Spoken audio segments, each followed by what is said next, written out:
I'm Matt Downing, and welcome to Diving Deep EDU.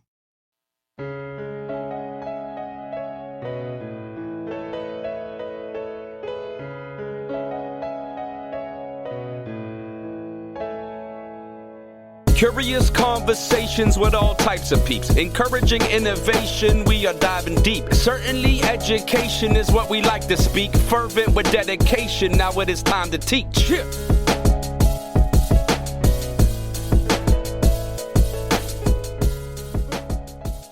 The Diving Deep EDU podcast aims at thought-provoking conversations that help listeners dive deeper into educational practices with a focus on teacher retention, recruitment, and burnout. Subscribe to the Diving Deep EDU podcast newsletter to get more information about this podcast and these topics. A link is in the show notes. Our guest today is Melissa Arnold Lyon. Melissa is an assistant professor of public policy at the Rockefeller College of Public Affairs and Policy at the University at Albany, SUNY. Melissa studies the political economy of education policy, focusing on inequality, governance, and teacher politics and policy. She's interested in how political structures shape and get shaped by the incentives and behaviors of market actors, and conversely, how economic inequalities shape the politics of education and education governance. Melissa, thank you so much for joining me on this podcast. I want to start the conversation off by you telling us a little bit more about the work you're currently doing. Well, first, thank you so much for having me. It's really a pleasure to be here. And so I think the work that I'm working on right now, which is most closely related to this teacher politics and policy strand of my research that I'm also really excited about, is a big project, both tracking and thinking about the causes and the consequences of teacher strikes. So I got started with this project 3 or 4 years ago, and I have a couple of working papers and some projects on the horizon. I've shown that teacher strikes really change the way that we talk about education and political discourse and political communication, and help to get education on the political agenda. And then I'm also trying to look at, okay, what are the causes of the teacher strikes in terms of what do teachers say are the reasons for their strikes, and also what are kind of the predictors of teacher strikes, and then what are the consequences for student achievement and typical education policy outcomes you might think of, like school funding. But also I'm trying to expand on that even more right now. And I've been looking at, do teacher strikes change voter mobilization among parents and among union members who might be either motivated or sort of, become disillusioned by the politics of education, and that might change whether or not they decide to vote. So I've got a whole bunch of research that's trying to understand more about teacher strikes. Yeah, it seems like that research you're doing now is tied into the research you did in your dissertation with union work and things like that. What interests you with teacher unions and these instances of striking? I mean, that's totally right. So I was a teacher myself. I taught sixth grade in Texas, and as you may know, collective bargaining is illegal in Texas. And so I really didn't have any engagement with the local teachers union at all. And I was a teacher. I became a teacher in 2010. And that was a certain moment in time, which is actually about the same time as we get to talk in the paper, where we start to see the teaching profession really go on a downward spiral. But so that's when I started teaching, and it was really, really hard. It was a lot harder than I expected it to be, and it was I was so exhausted. And so when I went to graduate school, I went to Columbia in New York City for graduate school, where there's just a totally different mindset about teachers unions and about and just about teachers and schooling in general. And so as I was pursuing and learning about, what do I want to study in graduate school, I became more and more interested in teachers unions as a way to try to understand why what I experienced teaching in Texas was so different than what I was observing, and just like the culture of teaching that in New York City at the time that I was there. Yeah. Now, some people have a negative view of unions, right? I'm in public education and part of a local union, and I've seen positive aspects of the union, but there's also this negative attitude of unions, and we hear that through many different outlets. In what ways do unions? And again, we're going to be talking about your paper, but I just want to hear a little bit about this. In what ways do unions sort of help the teaching profession? And I know you've done a lot of research on this, so maybe highlight one or two. And then what ways do unions sort of bring down or put up roadblocks for the health of the teacher profession? I mean, these are great. I love talking about this kind of stuff. So that's totally fine with me. So, yeah, I mean, I think what I find is that teachers' unions really do affect the amount of funding, amount of school resources, amount of funding that gets allocated to schools. And specifically, teachers' unions bring about more funding. So when you weaken teachers' unions, you start to see that as a result of various actions to weaken unions, like right to work policies that affect teachers' unions, that in those places, those schools are getting less funding because the union's not there to advocate for that additional spending. Yeah. Now, the literature is definitely more mixed on whether that additional spending translates to higher performance on student tests, higher academic achievement as measured by test scores. And so I think that's still, that there are some studies that show that higher instructional salaries lead to higher academic achievement. And there are some studies that have shown that unions have changed the way that new money is spent so that more money is spent in productive venues and thus increases student academic achievement. But a lot of other studies have also found that unions, at the same time that they raise expenditures, don't always raise student academic achievement. Okay. And I think that like a big takeaway of mine from that is, and I'm still obviously thinking about this and working on this, but right now at the moment I would say that I think we need to ask ourselves what we expect of teachers' unions, and that often teachers' unions have said that their interests are aligned with student interests, and maybe that it's right to criticize that as a talking point, but I'm not sure that it's totally accurate that we should even expect teachers to be representing students. I mean, teachers' unions to be representing students. And so I think that sometimes because teachers, and this is related to this paper too, because often people go into the teaching profession with such a sense of purpose and sort of like a public sector orientation towards the public good, that I think we maybe put on too much, expect too much of teachers to be sort of self-sacrificing. I totally agree with that. Now, one more follow-up with the union idea. Melissa, now, we have unions, right? And a lot of them, the teacher unions, now I'm just speaking from the other side. A lot of those teacher unions are really, they're just keeping the mediocre to bad teachers in the profession. They're just protecting that. And really, they're just keeping things moving at the baseline. And unions are preventing progress to move forward. What would you say to that? Yeah, I think that there are certainly situations where unions are protecting bad teachers, and there are certainly situations where unions are blocking reform that might otherwise be productive. And sometimes they're doing that from a place of power, and sometimes they're doing that from a place of weakness. And so I think I'll always remember one of the first interviews I did when I was in graduate school was of a union leader. And I was at that time, I was very critical of unions.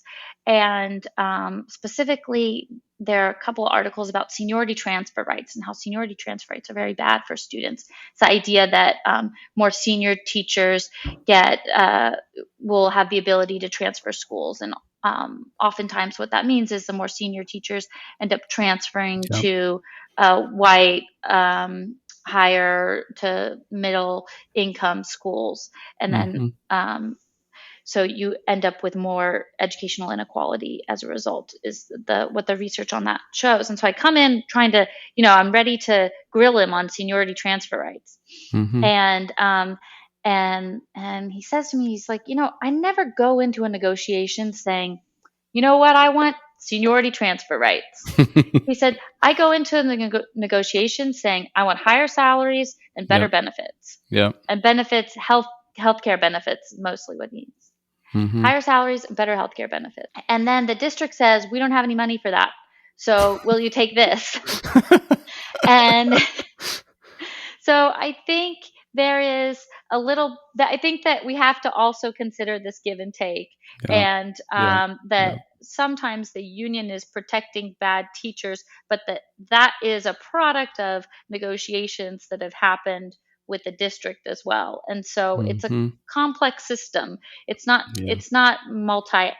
single actor. It's not even double actor. I think it's a multi-actor system. Well, thanks for giving us a little insight into the work that you have going on. And it goes back to, like you said, back in graduate school. And also, thank you for sharing that you came into it sort of critical of unions. And now it seems that your viewpoint has, maybe not changed, but widened to sort of appreciate the complex nature of the situation and all of the actors at play. But the reason I reached out to you is because of your wonderful paper, The Rise and Fall of the Teaching Profession, which I will link in the show notes. So listeners, after we're done talking, go click on that and read the entire article, and then with many wonderful graphs included as well. So as we shift this conversation to focus on that, Melissa, you are the doctor and the patient is the teaching profession. So they've come to see you, right? Mm-hmm. How will you determine if they are healthy or if they are sick? Yeah, so for the teaching profession, we really did want to consider this sort of comprehensive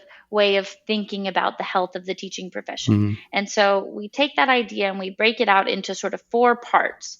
Prestige. So do parents want their children to teach? Do people say that teaching is a prestigious profession? And student interest in teaching. So for high school kids and college freshmen, do they express interest in the teaching profession? Then teacher preparation. How many new teacher licenses are getting issued? How many people are graduating from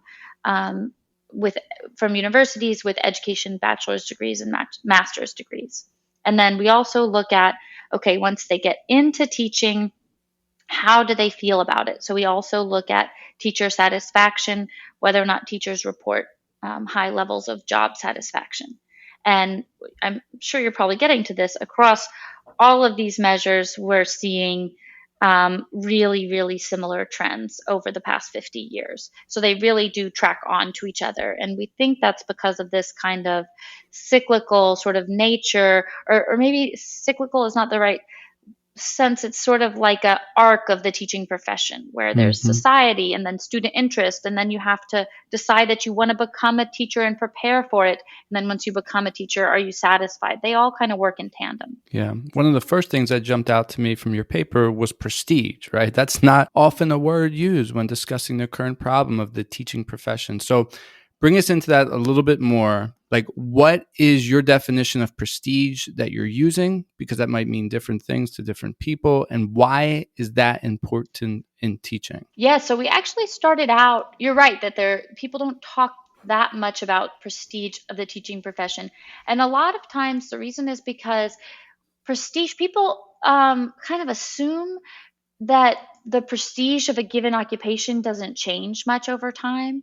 But we were interested to try to see if that was actually the case. Yeah. And so the way that we measure prestige is twofold. So on the one hand, we use this survey that shows people a series of occupations, and the survey has been pretty consistent since the early 1970s. Okay.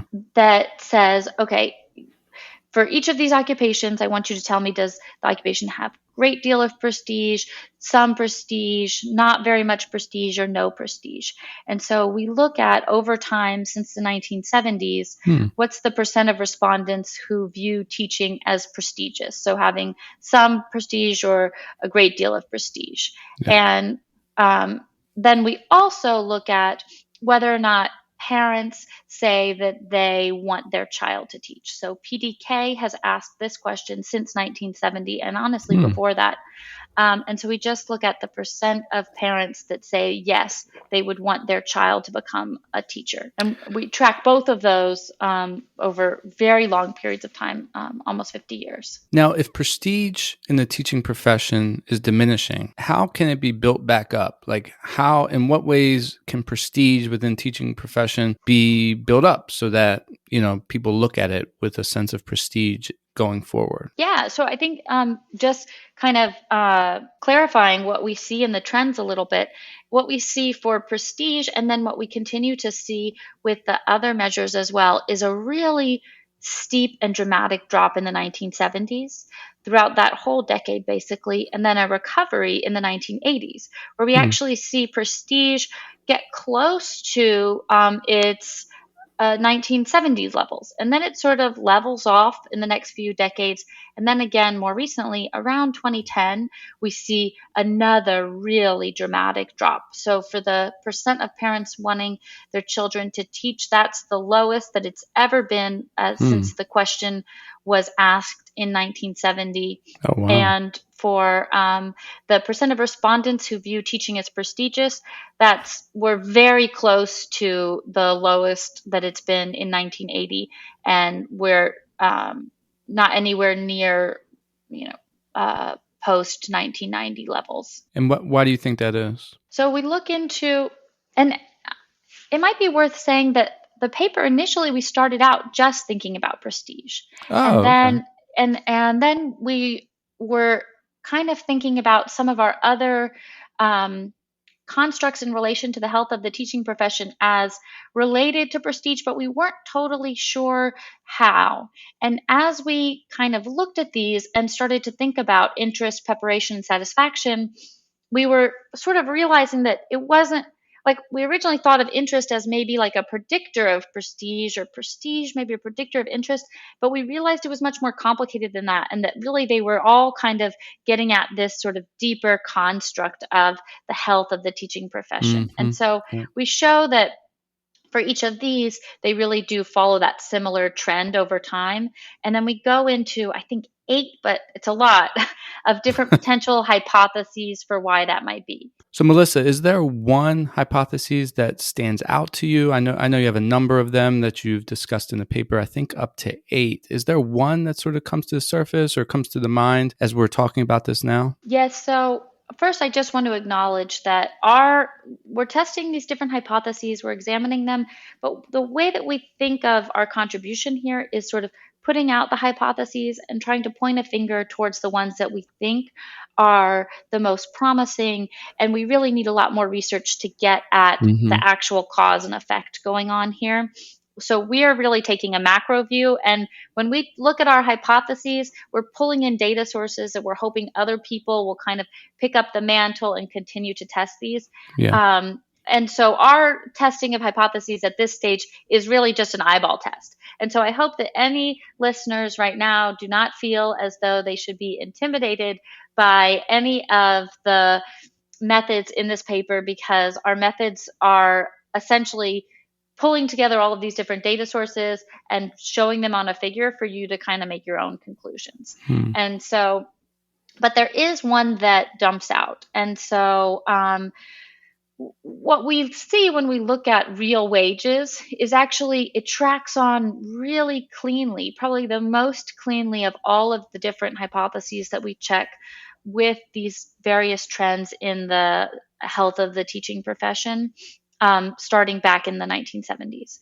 So real wages for teachers followed a similar trend of decline.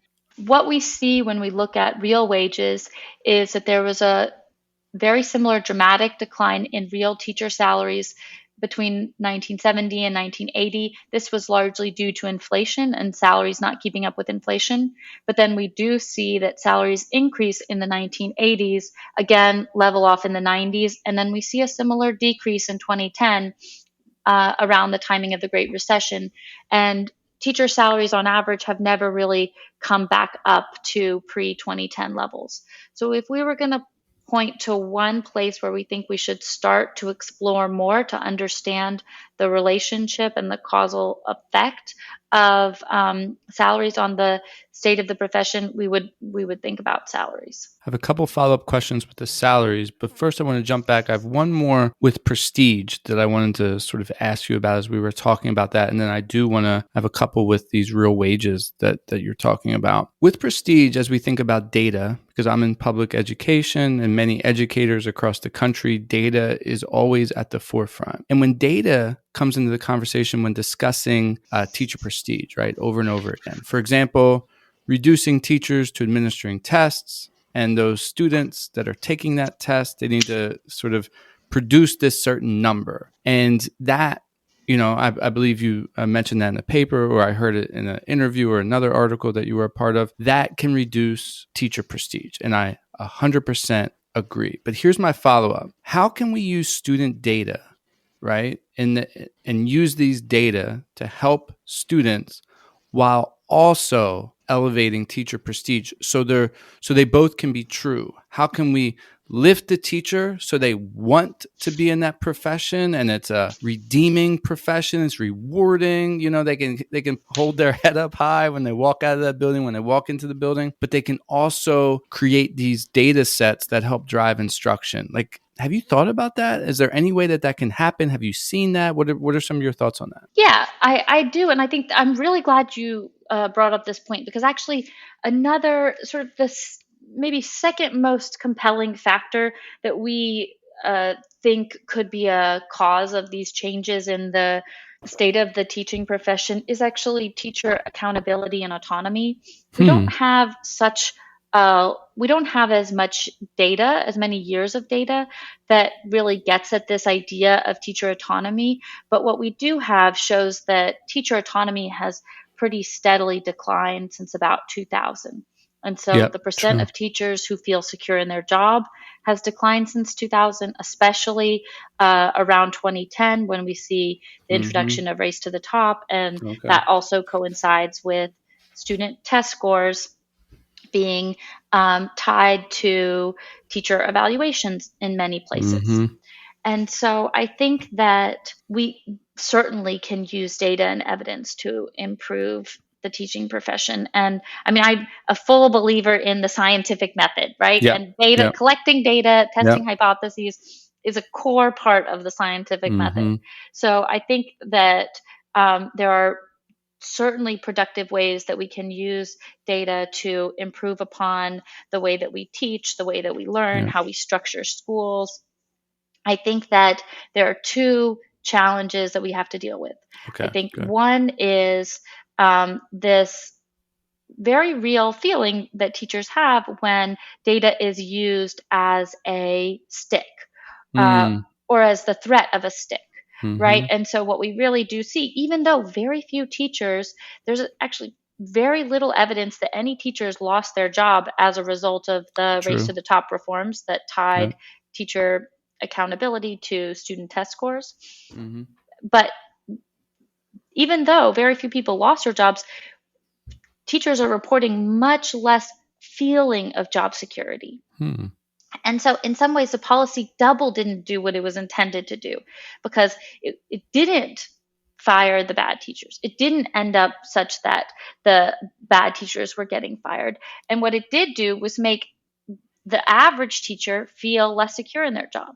So I think we have to really consider what kinds of incentives and policy implementation is going to happen, and how before a policy happens, and really question the validity. I mean, I question the validity, and I think many have, of trying to evaluate a teacher based on student test score growth, particularly in a single year. And then the second thing I think we should consider that comes from, is almost more of a theoretical critique, is that we have to really consider how we use data, and if we're using data as a political weapon, the sort of weaponization of data, and this very strong tendency recently to sort of say, the research says, without necessarily having any specific studies in mind.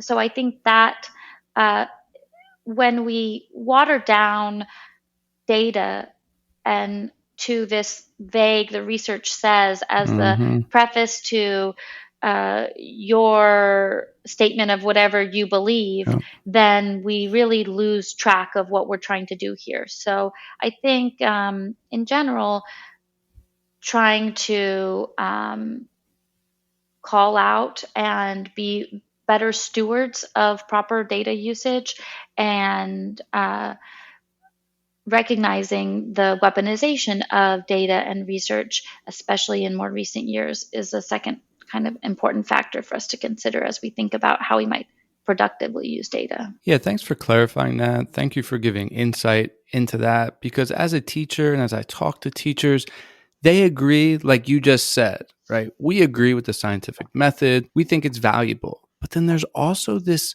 feeling of dread, this feeling of almost humiliation, the way that data is used in the profession and the way that they're sort of forced to accumulate data sets, and and just the language around it can be defeating. And so I think that your insight there gives sort of a way forward, and a way forward to use data in an effective way and not go on those 2 points that you said and how it could be used in a negative way. So I really appreciate that. And then I want to jump back to the wages, the real wages. Okay. So this is important. This is dear to me. I feel like I'm talking about this a lot with fellow teachers, and I can talk about it to someone outside the teaching profession, or someone on a school board, or someone in leadership. And they might say to me, Matt, you don't make any sense. Real wages, I don't know what you're talking about. Teachers now in public school are making more money than ever. I wish I could work 190 days and make close to $100,000. What's your problem? Teachers make plenty. Like, how are teachers supposed to? And then teachers oftentimes said, yeah, okay, they're right. This is fine. I guess we're asking for too much. So when you talk about real wages, how's the public supposed to view wages instead of just a dollar sign? What's this real? The way we can actually put on our glasses and see it in a real way, like, help us. Yes. So when we say real wages, we're just saying wages, your average wages adjusted for inflation. Yeah. So real wages right now in 2021 dollars is as far as is the most recent data that we have. And real wages for teachers on average across the country are about $65,000.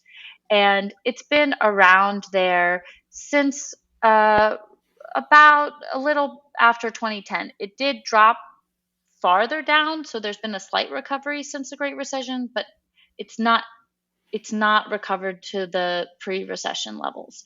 Okay. And there are other ways you could think about the right comparison, because I think that the points that people make about, the number of hours worked and the days worked, that's a valid comparison. Another comparison that people make is to thinking about outside options for teachers, which I think is also a valid comparison, where what are the professions that require a similar level of education also offering? So, that we can think about that in terms of relative wages. So you could also look at relative wages, and there have been a couple of studies that have come out with relative wages estimates. And then there are other studies that think about, okay, well, what is the actual hourly estimate of teacher salaries if we take out the summer learning? We try to avoid all of that by just taking the clean and simple real teacher salaries. So what are salaries inflation adjusted to 2021 dollars, and what have they looked like over the past 50 years across the country on average? And I think there is recently a study from Economic Policy Institute, EPI, came out with a I think pretty well accepted finding about how relative wages were also very low at this moment in time for teachers. And I appreciate you bringing those both up, because oftentimes I hear about the relative wages, and they also include, like your education, the money that you spend on education compared to the wages that you're going to get, and the number of hours. So we have relative wages and then real wages. Real wages is just wages with inflation, adjusted by inflation. And then relative wages can include many of these other factors, but it's not as clean as real wages. So thanks for breaking that down for us. Another foundational piece that you included in the paper is teacher satisfaction. And that's another interesting one. And I imagine talking to other administrators or people outside the walls like I would about wages, and I might get an eye roll or give me a break. What are you worried about teacher satisfaction? But this is essential, and I appreciate you bringing this up. Why is it important to bring up teacher satisfaction to the health of the workforce? I think about this honestly as a parent, and so I want to think about it this way, is like, when I drop my child off at school, do I want him to be in front of a teacher that says the stress of the jobs are not worth it, that say that if they could make the choice again, they would not teach again, or that they're considering leaving the profession if another option arises? So those are the types of questions that we track over time to try to understand the state of the teaching profession. And then we also look at how satisfied teachers report being, and each of those follow pretty similar trends. We end up using a lot of different measures for this one, because we don't have a lot of teacher satisfaction measures that actually go the same measure from 1970 to 2022. But we do have a good deal that go from 1990 to 2022, and then we have a few that go earlier. And we see a really similar trend when we put them all together, that there was a steep decline in satisfaction in the 70s, an increase in the 80s, sort of leveled off around the 90s, 2000s, and then we see a similar decrease around 2010, maybe a little bit later. And so, for example, there's this MetLife survey of the American teacher. They've been asking about teacher satisfaction since the 1980s. And when we asked this question about, in the same exact way that they've asked about job satisfaction has declined from about 44% in 2010 to 12% in 2022 of teachers that report being very satisfied with their jobs. So we do see these really stark declines. And that's not the kind of, for me personally, that's not the kind of atmosphere that I would want to send my child into. So I think as we start to think about what are the solutions, we really have to start recognizing that this is a values question, and that we shouldn't be afraid to admit that we need to ask ourselves, what do we value in our country schools, and how can those be, and how does that translate to what we value in the teachers who are standing in front of our children every single day? And the person who's standing in front of my child every single day, I would want to say that it would be important for us as a society to, or for many local communities to come together and determine what are the values that we care about in determining the teacher workforce, and who are the people that we want standing in front of our kids every day, and then kind of go from there. Because what we're seeing as we look at these trends in the teaching profession, this isn't a one-off. This isn't a pandemic thing. This is a product of structural issues in the teaching profession. The declines that we observe across prestige, interest, preparation, satisfaction started well before the pandemic, started well before the Red for Ed teacher strikes in 2018.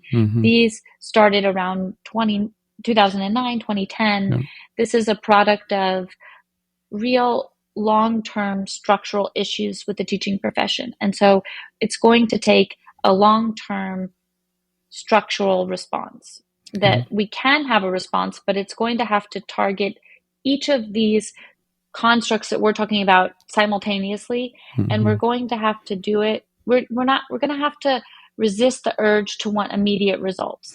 Because if we look back, and if history has taught us anything, this is not hopeless. The teaching profession can improve again, but it's going to take a generation. It's going to take probably a decade.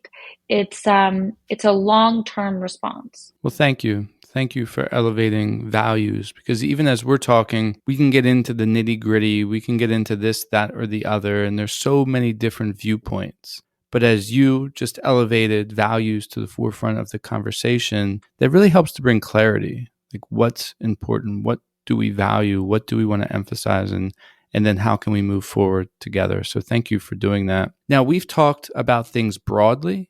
We've also got to some specifics, but I'm going to ask you a pretty narrow question here about teacher certifications. So it's clear that teacher certifications being granted by universities across the country have declined. Now, in Pennsylvania, where I'm at, I think this replicates nationwide. New teacher certifications fell about 64% in the past decade, right? Dropping from about 21,000 to about 7,500 in 2020, 2021. So the numbers have fallen significantly.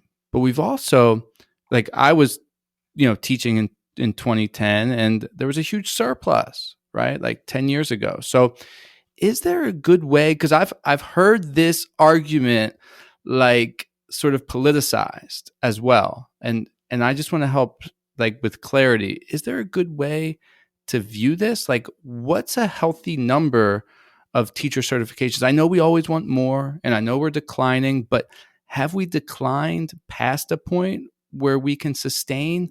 Like, is there a number that we know we can look at and be like, okay, yeah, it's sustainable? I don't know. Can you help with that? It's incredibly hard to know, because this is a supply question. We would love to know demand, right?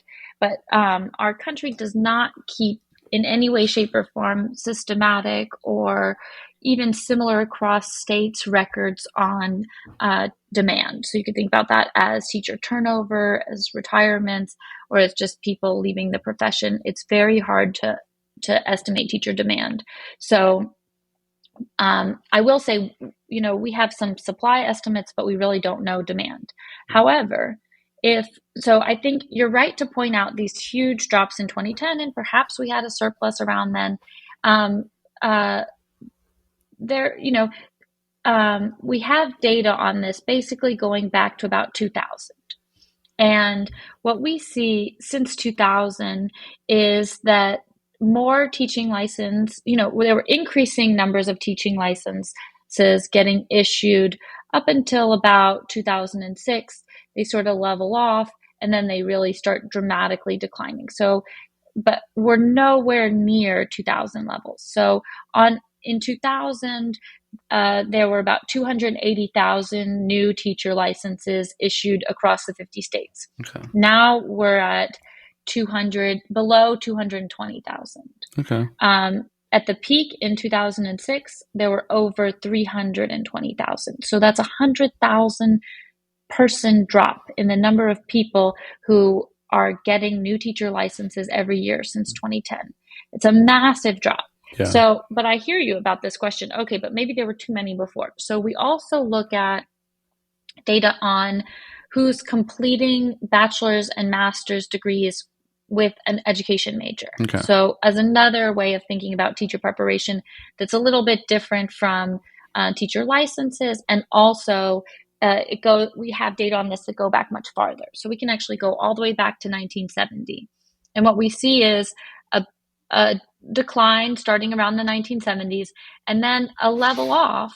And we've been about at that, at this about 12% or 13% of bachelor's and master's degree completers are getting education majors. And then that just plummets in 2010. So now we're, around 3% of bachelor's and master's degree completers that are getting education majors. And so we don't see that it was artificially inflated prior to 2010. It was pretty level from 1990 up until 2010, but then with a big plummet in 2010. The reason I bring that up is because some people approach this issue, there's sort of two sides I'm seeing. One side, which is sort of a solution-oriented, a value-oriented, like, these drops, how can we bring people back into the profession? Like, what can we do to fix it or make it a healthier situation to entice people, like teacher satisfaction, many of these things we're talking about. But then I've also seen the other side, like teachers are leaving. We can't do anything about it. That is why we don't have people in the classroom. There's nothing we can do. So it's almost like using the data to show that there's nothing they can do. That's why the classroom's empty. What are you going to do? So if more teachers want to come in, great. We'll be happy to hire them. But that's why our classrooms are empty. That's why we can't hire people. Like, what's the best way to interact with that sort of side of the argument? Well, I think that side of the argument is taking is not a rare, but it is taking a very narrow look at what the problem is. Yeah. And then because in that narrow look that whoever's speaking bears no responsibility for the supply of new teachers, it's easy to sort of hand wave and say, there's nothing I can do. What we're arguing is actually that the supply of new teachers is directly related to the teacher satisfaction, whether or not people want to become teachers, and how we as a society view teachers in terms of prestige. And so I think there is actually something that anyone could do. We're not waving any hands. I think this is a big task, and everybody does have a role to play. But we also need to have our leaders that do have the ability to kind of take a structural approach, which, in some ways is our district leaders, in some ways is our state leaders, to be willing to take that structural approach that is not going to expect an immediate result. That's not just on the here and now, but also looks long term over the next. Okay, so if we don't have enough teachers to fill classrooms right now, we have to think of a solution in the moment, but we also need to think about, unless we change something big, we're going to be in the same position in 10 years. Yeah. So even if we don't have a right now solution, or if the right now solution is not perfect, what's our long-term solution? Yeah, thank you for walking us through that. And Melissa, thank you so much for all of your wonderful insight and being willing to have this conversation. Listeners, you need to go and check out the paper. Again, that is linked in the show notes. It's time for the final word. What would you like to say to close out this podcast? So my final word, I want to say that the state of the teaching profession at this time is pretty dire, but it's not hopeless. We've been in a similar situation before and we got out of it, that there still is hope. And when we wrote this paper, we felt like it was important to share this information, to raise awareness about the critical state of the profession right now, but also that this isn't unprecedented. Right now there's a tendency to sort of say everything is unprecedented, but this is actually precedented. We saw a similar decline in the 1970s, and we made our way out of it through comprehensive changes that sort of tackled the profession from multiple angles. And that's what it's going to take again. And before we end, who do you want to give a shout out to? So I have to shout out my amazing co-author, Matt Kraft, who I'm sure would have loved to be here. He's on sabbatical this semester. He's in Spain.